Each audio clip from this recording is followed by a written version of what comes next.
Hope everybody enjoyed their New Year business, whatever it was. I was in bed by like 8 p.m. But, man, the devil has, at least with me, he's been coming after me a lot with just discouragement. But what he's been focusing on is pride, is my pride, the stuff I still got left in me that's not God, that gets in the way of God. And I know I'm not alone in that, especially with the way family is this time of year, and just how there's so much emphasis on being with people you love, and then you get sick of the people you love. And then there's the whole self-evaluation thing, and then with all the New Year's resolutions. But it's, man, discouragement. I know it can take a lot of people out. It can stall a lot of people, slow them down.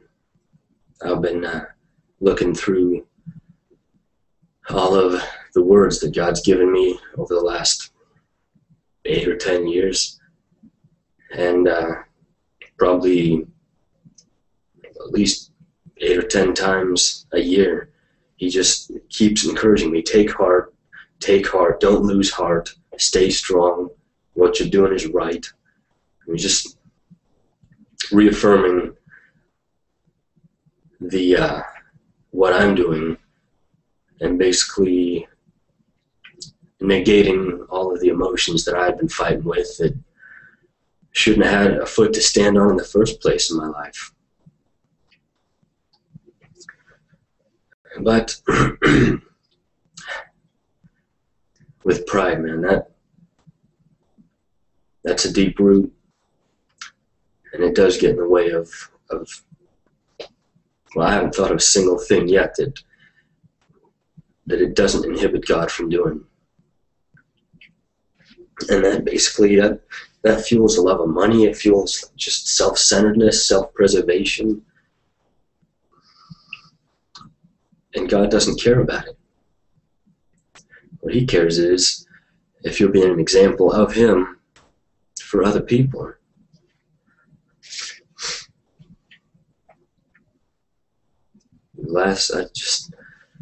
This job I'm at now, I've been there for almost 2 years. And I pretty consistently try to be a representative of God for those people. Because there's a lot of super Christians that go in and spout judgment and condemnation and tell all these people they're going to hell because of this and that. And dude, those people already don't love themselves. Like I want to talk here. What they need is somebody to exercise God's love towards them, and not this front they put on when they're around people. And then when they take the mask off at home alone, and they can just be real with themselves and stare into this void of empty hopelessness. Man, that run around and handing out stupid tracts and telling somebody they're going to hell for whatever reason. Come on. Man, if God's love, he wants to go after the people that just have a solid heart. Regardless, man, when Carrie and I were buying this car to replace the one that got totaled, we were just sitting there and signing all these contracts and everything, and all these papers for financing, all that crap. And then it came up to our jobs, and I don't remember how exactly the conversation went, but we started talking about my job, and I said, well, it's just a means to an end. And this car salesman, a super cool guy, he was like, well, what do you mean? He quit writing on his side of the contract. And I said, well, I want to get into ministry sometime. This is just something I do. This job that's where God has me right now. And he got real solemn.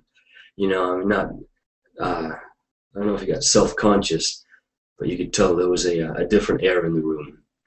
And then he just started talking and talking and talking about things he doesn't like with church. He talks about, you know, he's been going to this church and he's a Methodist or something, but he just doesn't like this new Christian music. He likes those old hymns, and you know, he just kind of went off in that really nice old guy persona that so many older guys have. You know, I mean, not trying to be. He wasn't angry or anything. He was just like, you know, I don't like this, but I like that. Just, you know, shooting from the hip kind of thing. And we left it there, but I don't know. I've been thinking a lot about that one. Felt like I should have taken it a little further than I did. But if you don't fail, what are you going to learn from? And just this last Saturday, a real good friend of mine at work, man, the nicest guy I think I've ever met, but he looks like a carny, man. He's got these ear gauges in, big holes. He's got a nose ring tattooed all up and down. He had dreadlocks for a while, and then his hair grew out, so he cut them. And man, the nicest guy. Like, I strive to be as nice as him, and I got God on my side trying to teach me how to be love. But he knows where I stand. He knows I do these broadcasts, and you know, I don't like bragging about it, but there's been a handful of people God told me to mention it to, so I do. And that day, this last Saturday, this guy was working by himself. He had a lot of downtime, a lot of alone time, just doing his thing. And I knew as soon as I was going to work that day, God told me to ask him why he wasn't a Bible thumper. And I was going back and forth with God about it the whole morning. And, you know, I knew it was going to happen, but I kept stalling, hoping that the perfect opportunity would come along. Usually it never does. So at the end of my day, this guy still had an hour or so left. So I went and did my thing and wrapped all my loose ends up at work. And then I was just walking back past his office. He was just sitting there by his own self. So I sat down there and was like, hey, what's up, man? And we just started chatting for a minute about this and that. And then I was like, hey, so how come you're not a Bible thumper? Dude, he didn't even choke on that. He just started talking, man. He said, well, you know, I was baptized this, and I went to 3 years of seminary for that, and this and this and that. But honestly, dude, you know, I just hate going to a church and just sitting there knowing that everybody else is judging me. Because like I said, dude, he looks pretty thug life. But he is the nicest guy ever, man. He's just awesome. But he's fallen victim to all those people that just run around spouting judgment and condemnation. And it ought not be like that. Those people discouraged him. They actually drove him away from who God really is. I mean, he's got some of it in there, but it's I don't know if it's a new age hybrid kind of belief, but that's what it seemed like to me. It's awful when harbingers of truth are the ones driving people away from truth. And honestly, that's why when discouragement comes, it's important to just look it square in the eye. Man, it's going to focus right on your pride. It's going to examine your motives. It's going to make you examine your motives. Man, I can look. I snitch myself out again. I can spend 20 times a day looking at these YouTube videos from these broadcasts and see how many people have viewed it. And the glass is either half empty or half full. And that's one of the ways, actually, the devil's been trying to be discouraging to me. He's like, well, you don't have as many as this person, as many views, or whatever. And there's more than once throughout the last week or two, I have just had to sit down and really examine my motives. There's been some pretty honest self-evaluations going on. Because at times I would start conceding the facts, but well, this is right. I'm not as popular as this person or that person. And then, then you hear that still small voice. It's like, well, why are you doing it then? What's your driving purpose?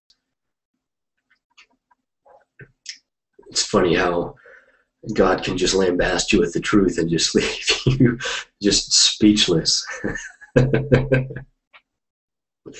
But it is not wrong. It's entirely healthy to examine your motives.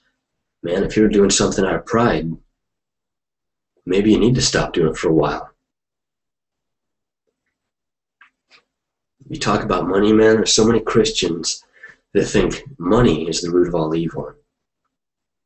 But where I grew up, there's this, I played sports with some kids of this couple, pretty successful business they got going. And man, they have invested so much money into Christianity, into people's lives, trying to stabilize them, trying to get these people off on the right foot with God. Dude, if money was evil, that wouldn't be happening. I don't even know why I brought that up, to be honest. But their motives, man, genuinely nice people. All they want to do is, where their heart is, help people. I don't doubt that their motives have been questioned, even, man, by Christians, because they have so much money. Man, they got a nice house. They got nice cars. So what? Man, they're putting money into the gospel left and right. They're doing more than most people that criticize them. So, discouragement. I can't get away from it, man. Just, if you need to if you need to welcome that discouragement into the arena of your mind, man, give that thing a couple rounds with God. You know which one's going to win out. And I know God told me to start doing these broadcasts. So it doesn't matter how many hits the video has at the end of the week, or at the end of the month, or at the end of time. What matters is God told me to do them. He kept taking me back to his chats with all different kinds of people in the Old Testament, like with Abraham, I think, right? God hasn't let me into the Old Testament much. But if there's one righteous person in the city, he won't destroy the city. It started at 100, down to 10, to 1. And, man, if God puts that much value on the ability of one person in just a complete circle of moral piranhas, I guess you could say, if he tells any of us to do something that doesn't seem to be having any impact at all, it doesn't matter. It doesn't need to be earth-shaking right now. Man, I've been reading over 1 Timothy, and I make the mistake of trying to read it at work, so I keep getting distracted on my breaks at work. Not when I'm supposed to be doing my job. But Paul told Timothy, he's like, hey man, sometimes good things, the results of those good things are going to be evident right away. And that's awesome. But a lot of times, you're not going to see that fruit for a while. But you've done what you needed to do. Give God some time to fertilize water, whatever, any Christian cliche you want. That nothing is going to be able to hide that good work at the end of time. So don't let that discouragement weigh you down, man. Just use it to examine your motives. I said last week, holidays are a harder time for me because I got no family around here. And, I got in-laws and everything, but it's not the same. And, I'm still working with God on that one because I got some emotions pretty deeply invested into it. But that discouragement, it doesn't have to keep me or you or whoever else from God. God wants to help us walk through that stuff. He's not waiting until we perfect ourselves. He's trying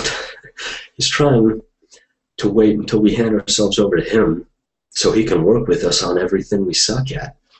So, yeah, let that discouragement allow us to hand ourselves over further to God. He's the one with the plan.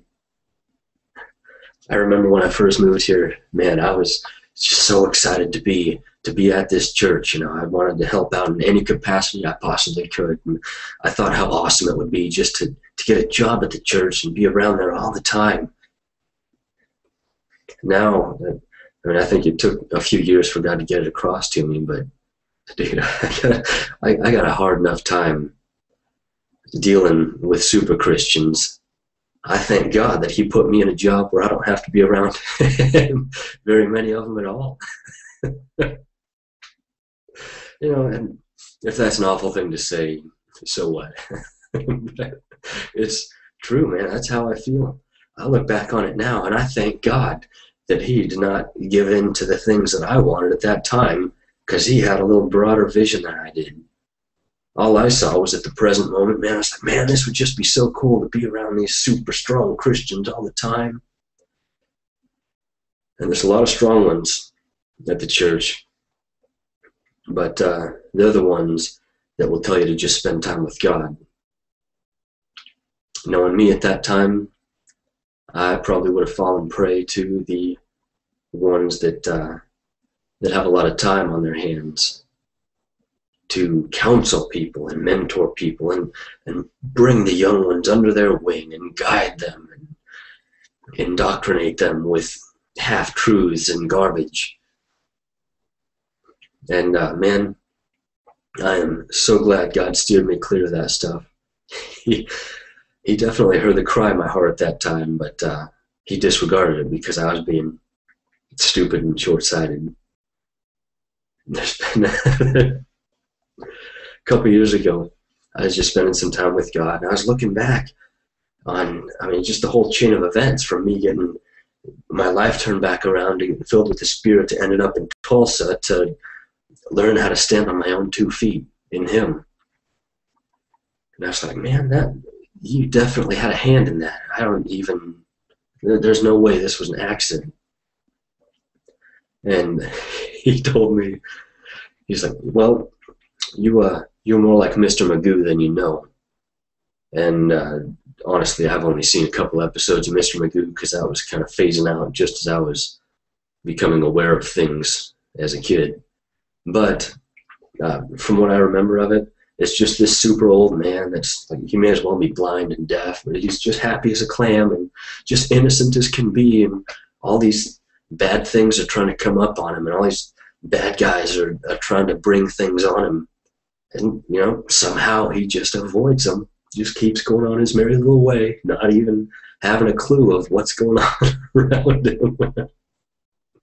When God told me that, I had to laugh, but at the same time, you kind of feel a little jab from Him, too, about it, But you can't really argue with God. Well, you can, but all you're going to do is prove yourself wrong even more.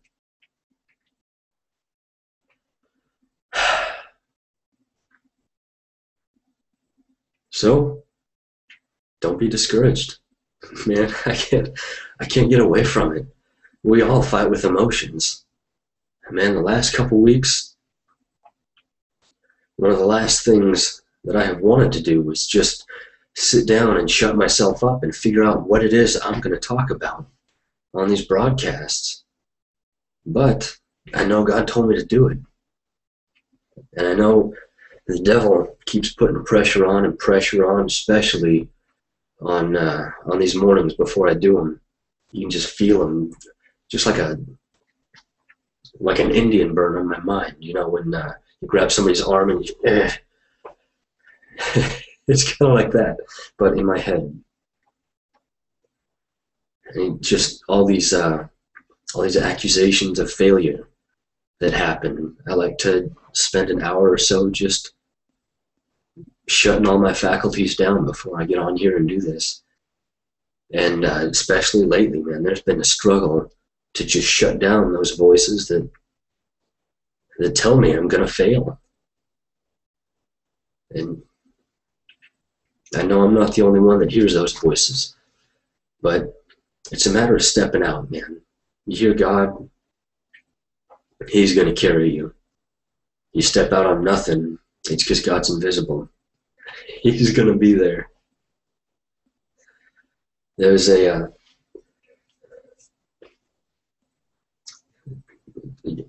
year and a half or so ago, I was really choking on the idea of stepping out into full-time ministry. And I talked about this before. And I couldn't get away from it. I knew it was something I wanted to do. But common sense and God kept kicking in and shutting the idea down because it wasn't time yet. And sometimes, well, it never hurts to look at the discouragement, the things that are negating the hope in your mind. Because sometimes that hope ain't from God.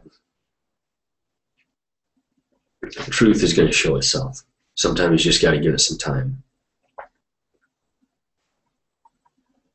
And one of my big choking points then was I had parted ways with a job that I had really invested myself in, and then the whole thing fell apart, and I was just kind of at a standstill. You know, I was stumped. And this guy I was working with, he's an entrepreneur, man, just a cutthroat businessman, burnout Christian, and I love the guy. God told me to take notes from him about entrepreneurship, mostly because there was nobody really in my life at that time that I could learn from. So God had to start directing me to people that I could reach out to as well as learn from. There's a lot of things you can learn from non-Christians. If you don't like that, well, open your mind. But yeah, he and I parted ways from this job we were working together on, and just had an awesome friendship. We got along great. And that was when God really told me to follow him, follow his lead, work with him, learn as much as I could from him about making business, developing a business. Just, you know, not that was my call, but just something to learn from because of what my call is. So I went from having a job one day to not having a job the next. And I told God, I was like, hey, man, you know, I want to do what you want me to do. I want to be where you have me. But until I figure out where that is, I'm just going to be working with this guy because I got to be doing something. So I did. And we set up this little virtual tour business because his wife's a real estate agent. And we did pretty well, all things considered, since we were a new business. But there was one time, well, first time the bills came around, God came through, and it was super cool how he did too. And there was some back pay that one of our clients just was trying to screw us out of, and then she finally came forward and paid. So, yay, we got our bills paid that month. And then the next month it was looking a lot darker. But God told me I didn't I did not hear God telling me to change my course of action. Whether or not he was is a moot point now. But time came for those bills, and I kept waiting, and I kept waiting. I was like, well, God will come through. He came through last time. He'll do it. He'll do it. I don't know if I didn't wait long enough or what, but I ended up buckling, and I got some people to help me out. My folks came through for me on that one, but I wouldn't exactly call that God's deliverance. There was still about a week for God to come through for me on that one. And then same thing, the lease in my apartment that I was in at that time was it was coming time to renew it, and God told me not to. So I was like, all right, God's going to come through for me. Somebody's going to come up to me and be like, God told me to open up my house to you. And kept waiting and waiting and waiting. And there was probably still a week left for God to come through. But I buckled. And ended up making up my own solution, which wasn't bad. But God was able to come through about halfway for me on that one, which was hard. And when I was struggling with getting into ministry full-time, man, I couldn't get past what seemed like God failing me on those two occasions. So I kept stalling, and eventually came to light that it was just a demon telling me to get into full-time ministry ahead of my time. So we dealt with that, got that figured out, and I know where I'm supposed to be at now, this job impacting the people I work with. And since then, man, I knew one of the biggest struggles I would have had was finances. But God's been able to teach me a little bit at a time here and there instead of just throwing me to the fire like I was doing to myself. And like I shared a while back, Carrie had some work done on her car, and it came time for the tuition that was coming due for her master's degree. And we're like, well, this was going to be that money. And, we can dig into this stash of money we got over here. Then all of a sudden she gets an email from the school, and they're like, hey, you're a pretty good student. Here's a scholarship. And that was God, but, God doesn't send a check from his own bank account. Has that ever happened to anybody? Has anybody at all? Because in my experience, he has to speak to the hearts of other people, and other people have a tendency to suck as much as I do about hearing God.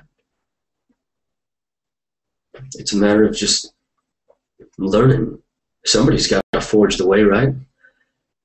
And there's been people that have cleared a path for me, but it's my job to clear a path for other people I work with. Just like it's your job to clear a path for people that God has in your sphere. Are you trying to figure out how to reach them for him? Because he trusts you with them. That's why you're stuck around him. Even if it seems like they're not changing at all. Man, this guy I talked to on Saturday, he didn't just have a breakdown in his office at work and lend his life to God. And from that moment on, he turned around.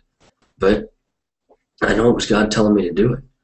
And I fully expect that these people that I know God has given me at my job, even if it's when I've moved on from that job or when they've moved on or whatever, when we part ways, even if it's after that, God has put in them, through me, a way for him to talk to them, for him to reveal who he really is.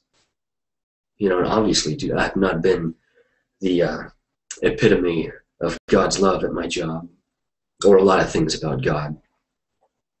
But I know I have enough truth in me to have something worth imparting to him.